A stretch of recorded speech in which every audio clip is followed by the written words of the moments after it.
Bom, então, boa tarde para todas as pessoas. Muito obrigado aí pela presença de cada um de vocês nesse momento importante aí para a gente, bem importante para mim, para minha trajetória, para minha família, para os amigos. Quero começar dizendo que esse processo de doutoramento ele foi bastante intenso, com muitos momentos, com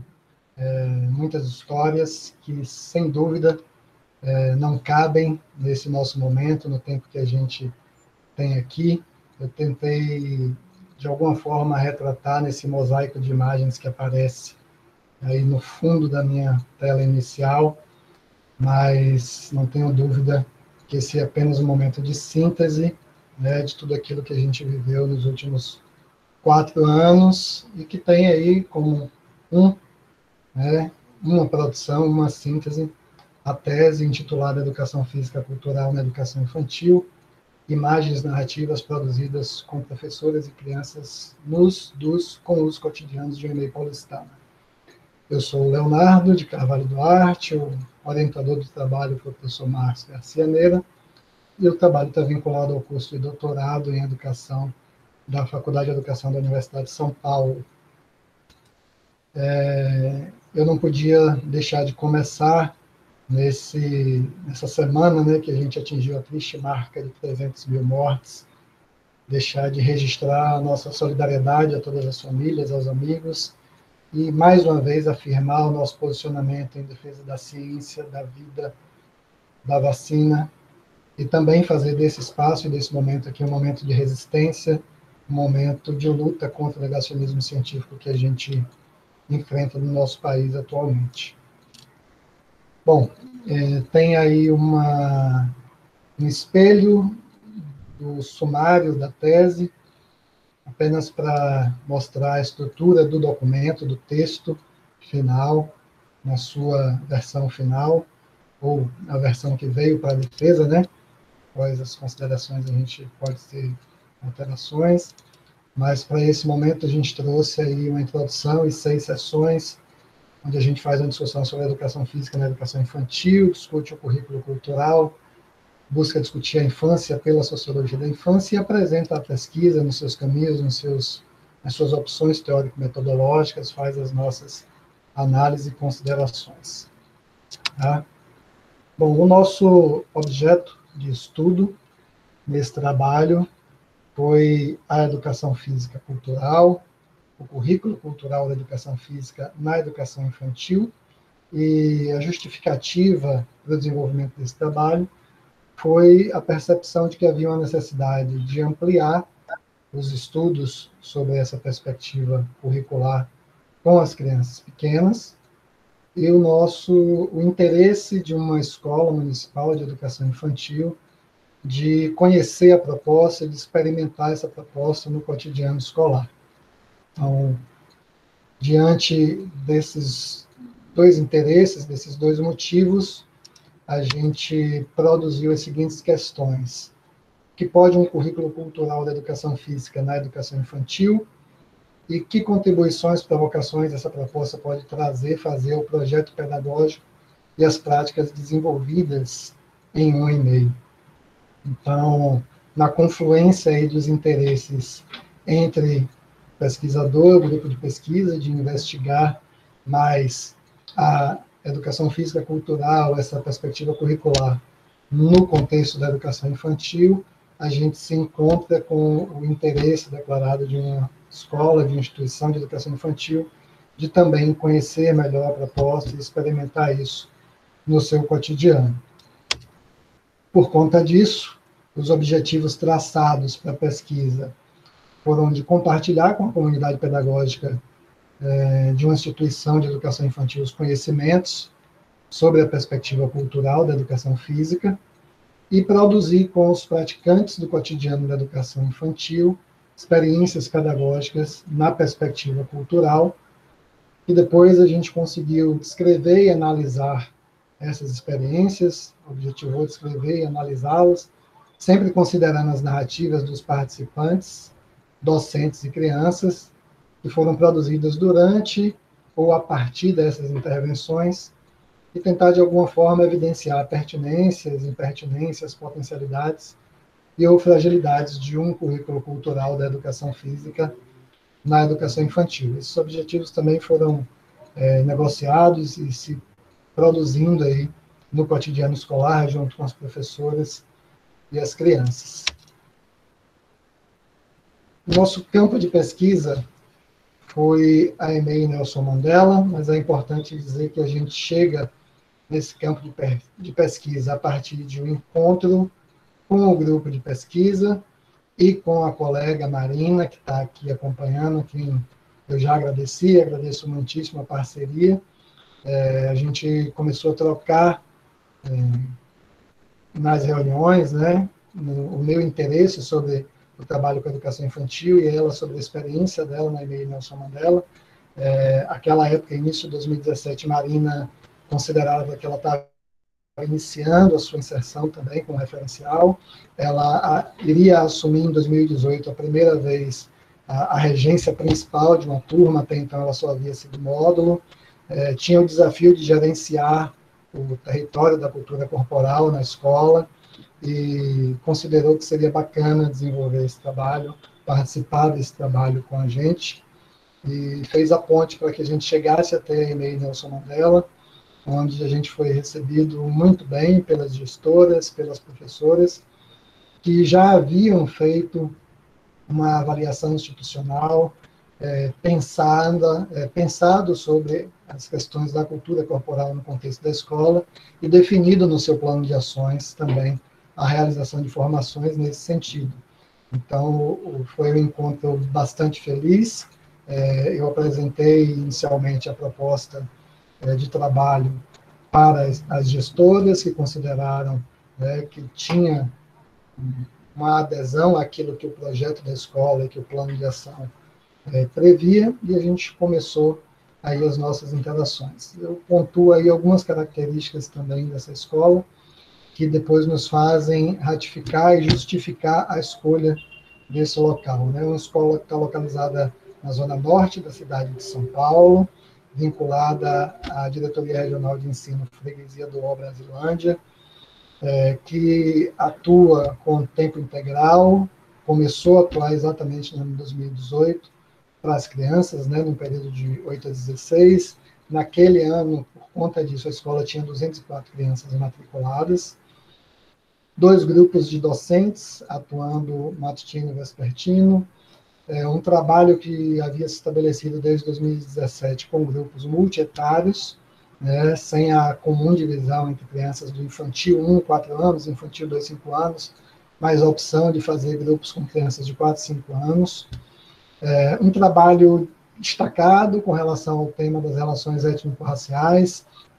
que rendeu à escola um estudo anterior, o interesse de um estudo anterior de doutorado também para investigar o tema, e uma série de reconhecimentos, prêmios, títulos, de felicitações pelo trabalho que a escola, comprometido que a escola desenvolve. Há também um interesse declarado no projeto político-pedagógico da instituição de receber pesquisadores para o desenvolvimento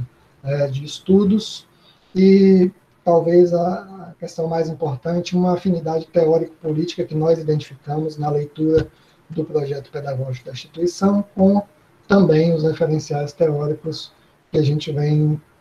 estudando na perspectiva cultural da educação física. Então, todos esses elementos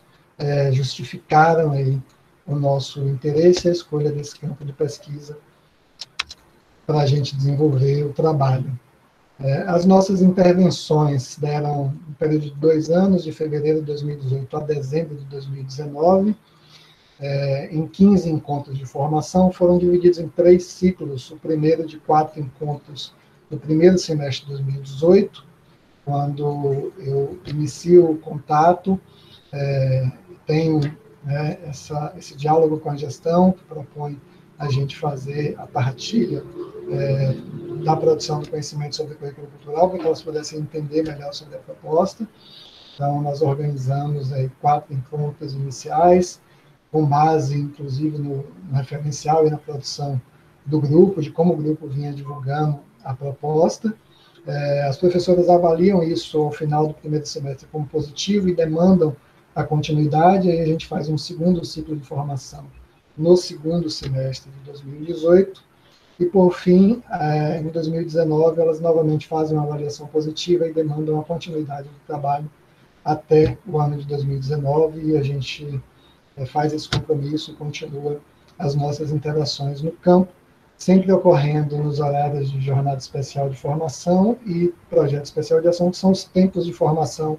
previstos aí na rede de ensino de São Paulo para a formação docente. Paralelo a esse período de formações, ocorreram também a produção de experiências pedagógicas com as práticas corporais nos diferentes espaços, tempos que estavam ali na rotina das crianças previstos para o trabalho com a cultura corporal. Então, a gente atuou com várias professoras no segundo semestre de 2018, diretamente em 4 tematizações, e no primeiro semestre de 2018, em outras 7 tematizações, mas para efeito da pesquisa, a gente fez uma seleção de um trabalho naqueles que a gente conseguiu ter maior regularidade e atuação junto às professoras, e elegemos 2 tematizações de 2018 e 2 de 2019, 2018 futebol e brincadeiras africanas, 2019 frevo e lutas, para que a gente pudesse trazer para a tese, para poder olhar mais de perto para essas experiências. Então, consideramos aí como participante da pesquisa, participantes da pesquisa, as professoras, essas pessoas queridas, que estão muitas delas aqui na sala, que eu agradeço imensamente a presença aqui, a colaboração que fizeram com a pesquisa. A gente atingiu, nesse processo de formação, cerca de 25 pessoas, mas 22 delas fizeram assinatura de termo de consentimento, e depois a gente estabeleceu também alguns critérios para poder considerar a participação das docentes, por conta do fluxo de entrada e saída de um ano para o outro de professoras, mas também daquelas que participaram de mais de 50% das formações, daquelas que se dispuseram a assinar o termo, a declarar também ali a autorização para divulgar o nome. É importante dizer que eu estou falando o nome da escola, falando diretamente também no texto o nome das professoras, por autorização expressa da escola, do conselho escolar e das docentes, tá? Para participar da pesquisa. Então, ao final, 14 professoras foram consideradas aí a voz, as ideias, as expressões de 14 docentes colaboradores. E a gente tentou fazer das crianças também participantes da pesquisa, muito influenciados pela discussão da sociologia da infância, das conversas que a gente teve lá na aula da professora Maria Letícia, e a gente não fez um novo pedido de autorização para os pais, porque todo o trabalho se desenvolveu no tempo pedagógico da escola, e a escola já tinha uma autorização dos pais para o desenvolvimento das atividades e para a publicação de imagens em redes sociais, em eventos vinculados à rede. Então, a gente entendeu porque o trabalho era totalmente vinculado ao tempo pedagógico, não seria necessária a nova autorização dos pais, mas a gente fez questão de conversar sempre com as crianças e que elas mesmas pudessem fazer essa autorização. Então, a gente fez isso em momentos específicos de conversa, com esse termozinho de consentimento, onde elas diziam que queriam participar, a gente leu junto com elas, explicou, elas assinaram, pintaram, registraram aí o interesse, e também, ao longo das atividades, a gente sempre foi perguntando sobre o interesse de participação e ficando atento para aqueles momentos onde elas não queriam olhar para a câmera, ver a foto, gravar o áudio, de considerar que aquilo era uma negativa de participação. Então, a gente foi tentando incluí-las e ponderando aí esses critérios. Como opções teórico-metodológicas, a gente localiza o trabalho, a pesquisa em educação, portanto, no campo das ciências humanas e sociais, e busca um diálogo direto com a produção do professor Boaventura de Souza Santos, na sua proposição de um paradigma emergente, onde todo o conhecimento é autoconhecimento, todo conhecimento tem função, objetividade, não há neutralidade em nada do que a gente está produzindo nesse campo. E também a gente se inspira aí no professor Boaventura, na provocação que ele faz de produzir conhecimento no paradigma emergente, exige de nós uma transgressão metodológica e critério de imaginação pessoal de cada um dos cientistas. Então, a gente buscou nisso, somando a isso também a proposição do professor Roberto Cirilo Macedo de pensar a pesquisa como uma aventura pensada, que não necessariamente inicia com o método Pronoto, mas pode vir a produzir o método apenas ao seu final. E também buscamos aí inspiração no trabalho da professora Marluce Paraíso, para andar acompanhado com premissas e pressupostos e procedimentos gerais de metodologias pós-críticas em educação. Então, a gente foi para o campo com essas ideias, mas não necessariamente com uma estrutura metodológica amarrada, uma definição metodológica amarrada. Preferimos deixar para encontrar e produzir no campo, tá, a nossa forma de atuação. Então, em campo, no diálogo com as professoras, negociando os nossos interesses com os delas, é que a gente encontrou possibilidade de desenvolvimento de uma pesquisa-ação, e aí a gente buscou apoio na produção de Jesus Vieira e Efstein em 2014, e da professora Marisa Borraber Costa nas críticas que faz em 95 e 2007, para pensar a perspectiva da pesquisa-ação, não tão vinculada à teorização crítica, com perspectivas emancipatórias, mas muito mais ligadas à possibilidade de uma colaboração que produz sempre, em todos que participam, diversos efeitos, diferentes efeitos. No caso da professora Marisa Costa, uma aliança para que a gente possa efetivamente dar visibilidade às histórias dos sujeitos que estão nas escolas. Então, a gente tem todo um primeiro movimento de trabalho com as docentes da tese, que a gente considera que se aproxima e se inspira nessa perspectiva, e um segundo gesto de pesquisa que está inspirado na pesquisa com os cotidianos, e aqui eu aproveito para fazer uma correção, que é a inclusão aqui da referência do trabalho da professora Kézia, que é o Nunes de 2019, porque foi, de fato, o primeiro trabalho, a partir da leitura do trabalho da professora Kézia, que eu me aproximo do trabalho do professor Ferraço, do trabalho da professora Hilda Alves, e aí eu vou conhecer um pouco mais dessa possibilidade de pesquisa com os cotidianos. Isso acabou passando no registro do texto escrito, eu quero retificar aqui, que foi muito importante ter acesso ao trabalho da Kézia e ver essa produção com o cotidiano acontecendo, para que eu pudesse me inspirar nisso também na minha pesquisa. E a gente buscou empreender em todo esse processo aí um gesto analítico, onde a gente conseguisse, de alguma maneira, descrever criticamente os encontros de formação e produzir imagens narrativas, histórias, contar histórias que foram produzidas ali durante as tematizações junto com as professoras e as crianças. A gente usou uma série de recursos para produzir dados, filmagem, foto, registro em áudio, registro em vídeo, a própria documentação da escola, as atas do livro GEIF nos ajudaram. Então, a gente reúne todo esse material para poder fazer as nossas inferências, produzir ideias em torno desse processo. Então, as imagens narrativas eu opto por apresentar para vocês dessa forma, com desenhos, com imagens, com textos que aparecem, que acontecem nesses momentos, de uma tematização com futebol, realizada junto com o Grupo Saturno, a professora Marina e as crianças do Saturno, entre agosto e dezembro de 2018, onde a gente mergulhou no futebol, e tem uma série de ressonâncias aí, que vão se debruçar depois na produção do vídeo, de textos, de capítulos de livros, e até hoje esse trabalho certamente está ressoando, está produzindo outras imagens, tanto para mim como para a professora Marina, e talvez também para as crianças e as outras pessoas que venham acessar. A imagem narrativa, a história da tematização das brincadeiras africanas, também de agosto a dezembro, com a professora Tatiana e o Grupo Terra. Aqui faço questão de registrar que o vídeo produzido junto com as imagens, o texto, tem aí um número impressionante de acessos, mais de 6.500 acessos, é um dos vídeos mais acessados aí das práticas pedagógicas no site do Currículo Cultural, que para quem conhece, o site do GPF, para quem conhece, tem muito material, e de forma impressionante, o trabalho aí do Grupo Terra tem reverberado bastante positivamente. A produção com a professora Ana Cristina e o Grupo Dandara, aí já em 2019, na tematização das lutas. Também tem a produção da imagem, do vídeo e do texto que está na tese, e não tenho dúvida que virão em breve outras produções, aí, outras ideias.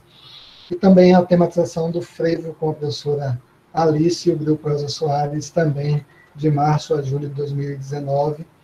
A gente também produziu o texto que está na tese, produziu o vídeo, e certamente haverão outras produções, outras imagens de toda essa experiência. Eu,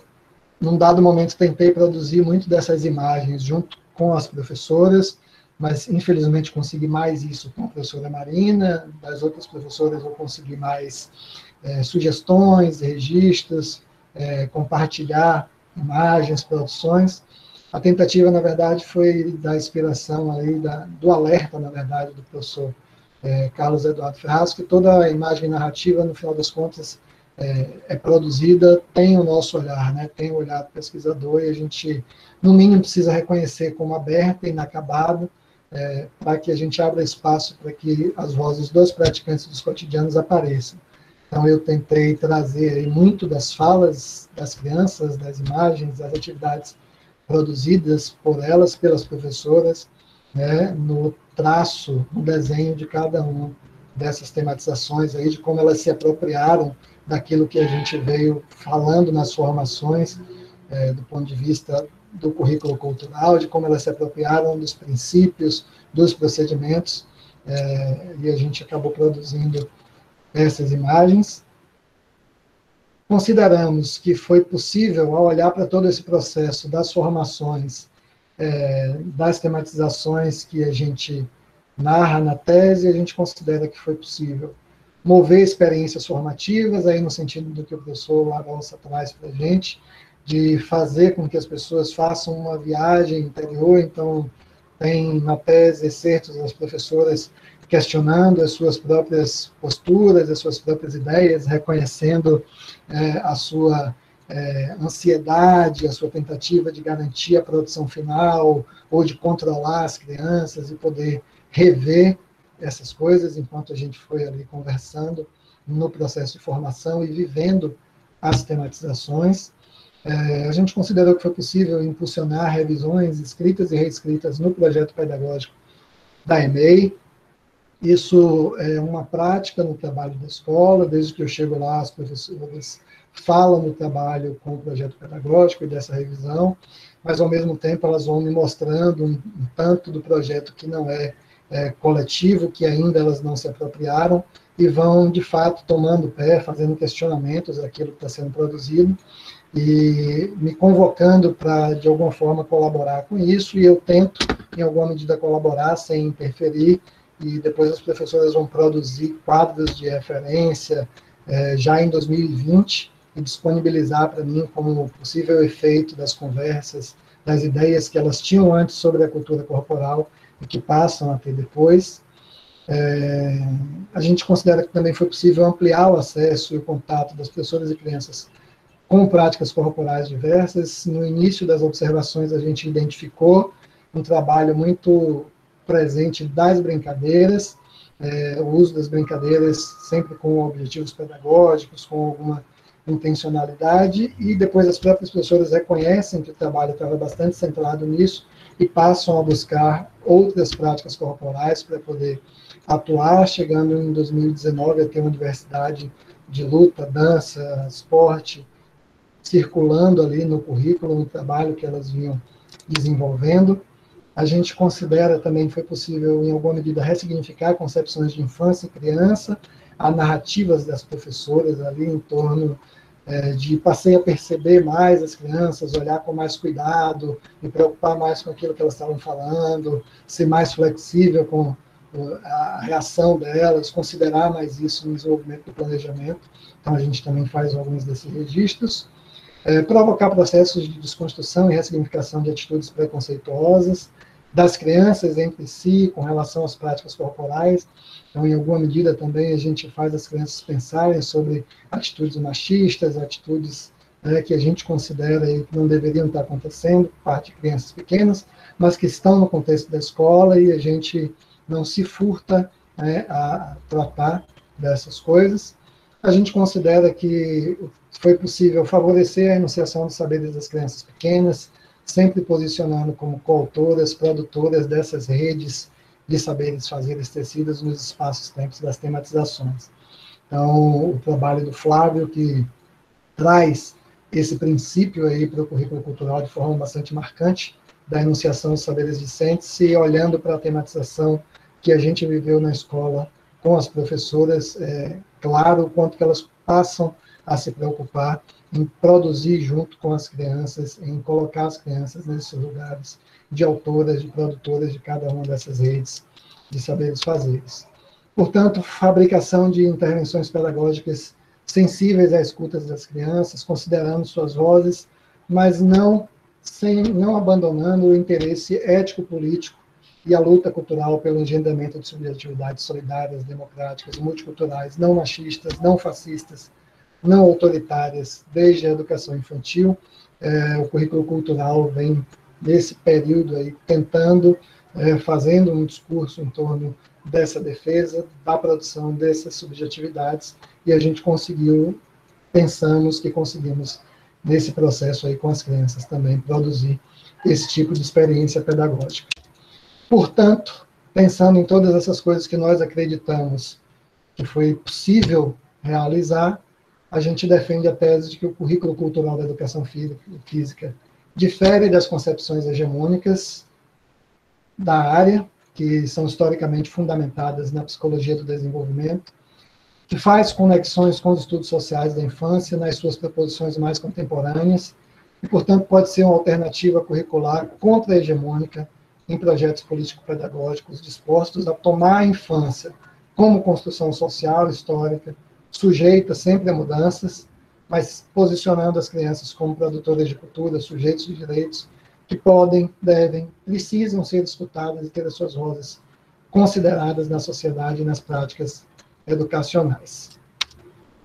Antes de finalizar o texto e também a apresentação, todas essas considerações eu faço questão de marcar como transitórias, marcam um trânsito na sua brevidade do tempo que eu tive na escola, na brevidade que foi possível para a gente fazer as reflexões, e em trânsito também, porque eu me desloquei de Salvador para São Paulo, do grupo para a escola, da proposição de uma pedagogia mais crítica para uma pedagogia mais pós-crítica, e a gente foi tentando lidar com toda essa transição dentro do próprio currículo cultural, que não tem amarras, que está se produzindo cada dia, que vai mudando nos seus significados, nas suas intenções, nos seus interesses, aí, a partir de cada estudo, daquilo que se encontra na escola, e a gente faz questão de reafirmar a abertura e o inacabamento como condição necessária dos estudos do cotidiano, das pesquisas, da concepção de pesquisa que a gente traz, dos autores com quem a gente dialogou. É um trabalho que está em aberto, inconcluso, para que a gente ouça as colaborações, as críticas, e possa, quem sabe, produzir outros sentidos. Então, era isso. Eu tinha